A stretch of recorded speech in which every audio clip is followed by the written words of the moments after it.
नमस्कार दोस्तों, कैसे हैं आप लोग। स्वदेशी एंटरटेनर्स यूट्यूब चैनल पर आपका बहुत बहुत स्वागत है। आज भारत के मशहूर वैज्ञानिक और थ्री इडियट्स मूवी के असली हीरो श्री सोनम वांगचुक जी ने चाइना को करारा जवाब देते हुए एक वीडियो रिलीज किया है। इसमें उन्होंने भारत के नागरिकों को संदेश दिया है कि चाइना के सभी प्रोडक्ट्स का बायकॉट किया जाए और सैनिक तो बुलेट से जवाब देंगे और भारत के नागरिक चाइना को अपने वैलेट से जवाब देंगे। अतः आप लोगों से विनती है कि इस वीडियो को पूरा देखें और बायकॉट चाइना प्रोडक्ट्स अभियान को आगे बढ़ाएं। धन्यवाद। भारत माता की जय। नमस्कार, सलाम और जूले। मैं हूं सोनम वांगचुक लद्दाख से। आप में से कुछ लोग हमें जानते होंगे हमारे शिक्षा सुधार के कामों के बारे में, या फिर पर्यावरण के काम में आइस स्तूपा, आर्टिफिशियल ग्लेशियर जैसे कामों के लिए, या फिर आई लिव सिंपली जैसे ग्लोबल मूवमेंट्स जो कि सादा जीवन अपनाकर क्लाइमेट चेंज को रोकने के लिए लोगों को प्रेरित करती है। मगर दोस्तों, आज मैं इन चीज़ों के बारे में नहीं बल्कि आप लोगों को एक बहुत ही ज़रूरी संदेश देने के लिए आया हूं, जो कि चीन और भारत के बीच अभी जो टकराव और तनाव की स्थिति बनी है, इसके बारे में आपकी क्या जिम्मेदारी है। मैं लद्दाख में हूं और आप देख रहे हैं सिंधु नदी को बहते हुए यहाँ, और वो जो पहाड़ियाँ हैं उनके पीछे नुब्रा और चांगतांग के वो इलाके हैं जहाँ पर ये तनाव बढ़ता जा रहा है। हज़ारों सैनिक वहाँ ले जाए जा चुके हैं। सुनने में आया है चीनी वायुसेना के जहाज़ भी वहाँ तैनात किए गए हैं, और एक घंटे पहले भारतीय वायुसेना के जहाज़ भी मेरे ऊपर मंडरा रहे थे। सामान्यतः जब सीमा पर तनाव होता है तो हम आप जैसे नागरिक ये सोचकर सो जाते हैं रात को कि सैनिक इसका जवाब दे देंगे। मगर मैं आज आप लोगों को ये ज़रूरी बात बताना चाहता हूँ कि इस बार सिर्फ सैनिक जवाब नहीं, दो तरफा जवाब हो और उसमें नागरिक जवाब भी हो। तो आप जैसे नागरिक दिल्ली, मुंबई और बेंगलोर और अनेक शहरों से क्या कर सकते हैं इसमें, ये समझने के लिए पहले हमें समझनी होगी चीन की ये हरकत और वो ऐसा क्यों कर रहा है। आपने देखा होगा कि ये सिर्फ भारत के साथ नहीं हो रहा है, बल्कि पिछले कई हफ्तों से चीन ये दक्षिण चीनी सागर में वियतनाम, ताइवान और अब हांगकांग के साथ भी छेड़खानी कर रहा है। और मेरा ये विश्लेषण है कि वो ये सब किसी देश के साथ दुश्मनी के वजह से ज़्यादा अपने अंदर की समस्याओं को सुलझाने के लिए कर रहा है। आज चीन को सबसे बड़ा डर है तो अपने जनता से डर है। उनकी 140 करोड़ की आबादी, जो कि एक बंधुआ मजदूर की तरह बिना मानवाधिकारों के चीनी तानाशाह सरकार के लिए काम करते हैं और उसे धनी बनाते हैं। जब वो नाराज़ हो जाए तो फिर एक क्रांति की सी परिस्थिति बन पड़ती है, और इससे चीन बहुत डरता है। आज कोरोना के प्रकोप के बाद चीन में फैक्ट्रियां बंद हैं, एक्सपोर्ट्स बंद हैं और बेरोजगारी 20% तक बढ़ चुकी है। लोग बहुत नाराज़ हैं, क्रांति हो सकती है, तख्ता पलट हो सकता है। इसीलिए चीन पड़ोसियों से दुश्मनी करके अपनी जनता को अपने साथ जोड़ने में लगा हुआ है, और ये पहली बार नहीं कर रहा है। 1962 में जब भारत के साथ जंग की तो वो जंग भी उसने अपने जनता को संभालने के लिए की थी। तब 4 साल का अकाल और भूखमरी हुई थी, और इससे ध्यान हटाने के लिए ये जंग की थी। चीन के लिए अपनी जीडीपी और जो खुशहाली है उसे बढ़ाते रहना बहुत ही ज़रूरी है, और जिस दिन जीडीपी घट जाए वहाँ की जनता क्रांति के लिए तैयार है।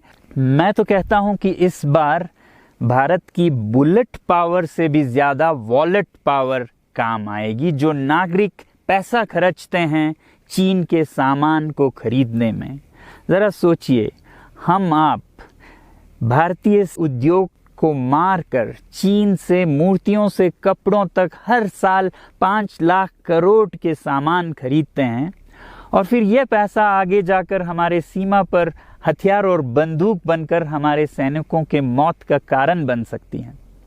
तो इसलिए अगर हमारे देश के 130 करोड़ लोग और 3 करोड़ जो भारतीय बाहर के देशों में हैं, सब मिलकर भारत में और बल्कि दुनिया भर में एक boycott made in China movement या अभियान शुरू करते हैं, तो आज दुनिया भर में चीन के प्रति रोष है।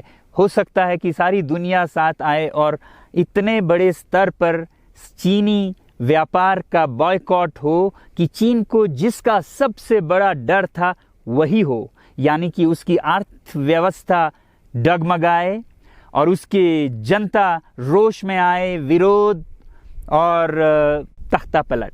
और अगर हम ऐसा नहीं करते हैं तो कितनी बदनसीबी की बात होगी भारत के लिए, ज़रा सोचिए। एक तरफ हमारे सेना सीमा पर जंग लड़ रही होगी और दूसरी तरफ हम आप चीनी सामान, मोबाइल से लेके कंप्यूटर्स, कपड़ों से लेके खिलौनों तक को खरीद कर उनकी सेना को पैसा भेज रहे होंगे, चीन की सेना को। ये तो हुई हार्डवेयर की बात। दूसरी तरफ हमारी युवा चीनी सॉफ्टवेयर, एप्स, गेम्स जैसे टिकटॉक, शेयरिट, इन सब में मस्त, उन्हें दूसरी तरफ से करोड़ों करोड़ों का पैसा भेज रहे होंगे। तो इसलिए बहुत ज़रूरी है कि हम एक नागरिक जवाब ज़रूर दें और इसे एक अभियान बनाएं, ग्लोबल मूवमेंट की तरह। ये बॉयकॉट मेड इन चाइना का जो अभियान है वो भारत के लिए भी एक वरदान साबित होगी। जैसा कि हमारे प्रधानमंत्री ने एक विजन हमें दिया था स्वावलंबन का, सेल्फ रिलायंस, वो तब हो सकता है जब हमारे अपने उद्योग फलें फूलें। और जब हम बॉयकॉट करते हैं इन सामान का तो अपने देश के उद्योग का, उत्पाद का हम प्रयोग करेंगे और उससे मजदूरों को रोजगारी मिलेगी और सारा देश खुशहाल होगा। बजट होगा कि हम और अच्छी तरह से टक्कर ले सकें सीमा पर भी।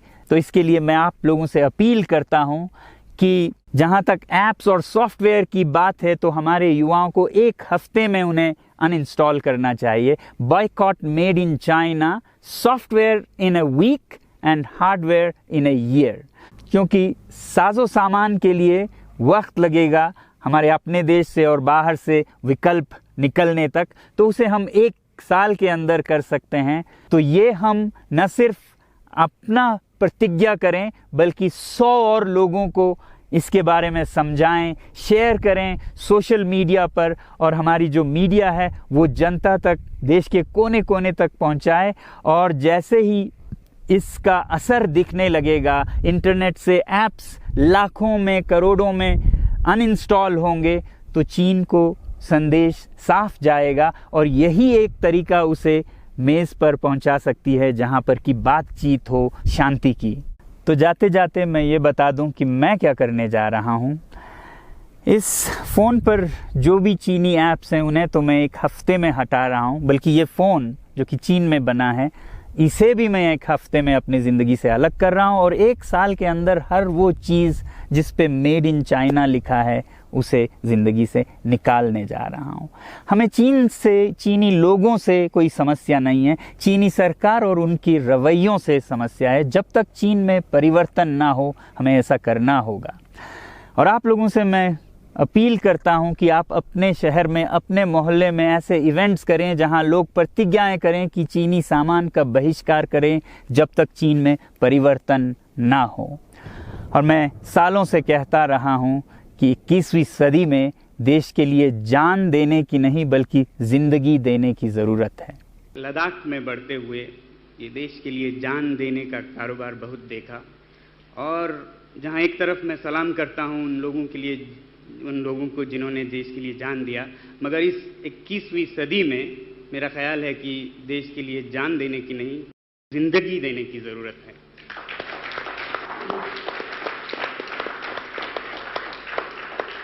तो आप भी निभाइएगा अपना रोल। जय हिंद।